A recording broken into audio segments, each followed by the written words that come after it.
ఏ నమ్మకాన్ని అంటే వీడిని నేను చంపేస్తా వట్టిగానే. ఇది దావీదు యొక్క నమ్మకం. ఇది ప్రైజ్ గాడ్, హల్లెలూయా. అందుకే మనము ఒకరితో కాంప్రమైజ్ కావద్దు. ఈ మాటలు రాజుకు వినబడ్డాయి. వినబడితే రాజుకు ఒకటిసారి ఆశలు వచ్చినాయి. రాజుకు కూడా ఆయన వ్యక్తిని తీసుకురాపోనని చెప్పారు.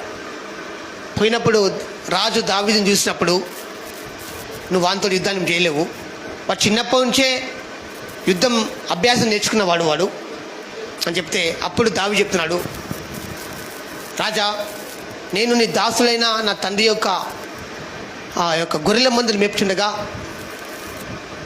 ఆ యొక్క ఎలుగుబంటి వచ్చింది, సింహం వచ్చింది, వాటిని నేను చంపేశాను. వాటిలో ఒకదాని వల్లే వీడు ఈ దినం కాబోతున్నాడు అని చెప్పినప్పుడు రాజు కూడా ఆశలు పెరిగినాయి. ఓకే, పో, యుద్ధానికి పో అని చెప్పాను.